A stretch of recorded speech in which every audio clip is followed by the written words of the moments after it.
Қайырлы күн, сіздерге мен қазан күнделікті осындай сковородкалардың жеңіл әрі оңай тазаланатын жолымен бөлісетін боламын.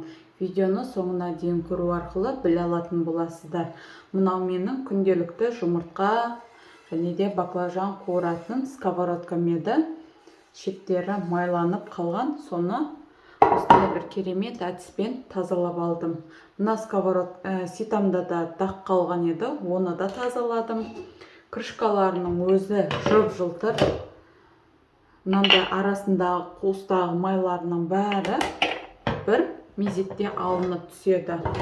Ал мына сковородкалар бұл менің енемнің енесінен келе жатқан ыдыстар болады. Бұны тастауға қимайсың, көненің көзі десек болады. Бұның сырты өзі осындай қара болған екен.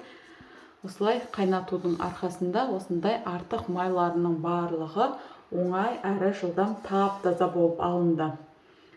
Бұл мен бауырсақ қуырамын, ал мына сковородкаммен балық қуыратынмын. Бұның да сырты қайнатқаннан кейін осындай барлығы жып-жылтыр болып алынып түсті. Негізгі түсі қара болатын бұл сковородкам. Бұл екеуінде менен басқа ешкім көрмейді деп осылай қойып қоямын. Мынау бауырсақты алатын шолпым еді. Мінекей, бұл ыдыстарды тастауға асықпаңыз. Ал мынау менің күнделікті қолданып жүрген сковородкам. Жып-жылтыр әрі тап-таза болып алынды. Сіздер де менің лайфхакымды қолданып көріңіздер. Сіздерге кеңес беремін. Ең алдымен ыдысымызға осылай су құйып аламыз. Ыдысқа суды қатты толтырмаймыз, өйткені ыдыстарымызды салған кезде тасып кетуі мүмкін.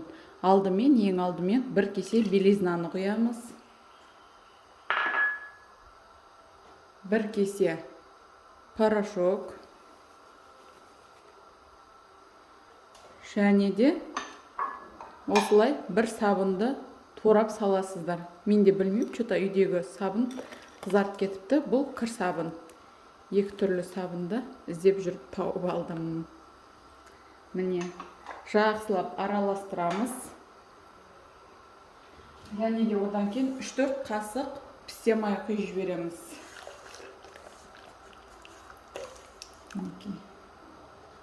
Жақсылап араластырамыз осылай. Сабынымыз еру керек.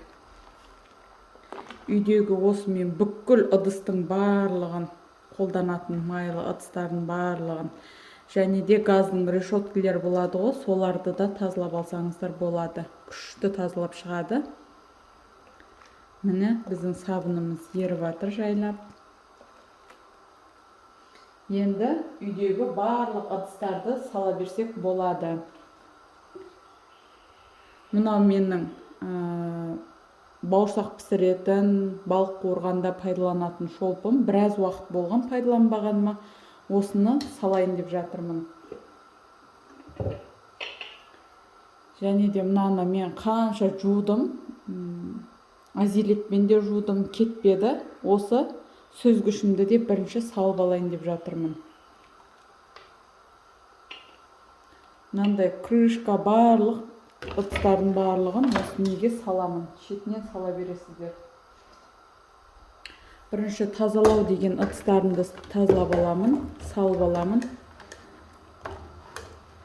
Артынан осындай мынау менің балық қуырғанда және де көненің көзі деп айтсам болады.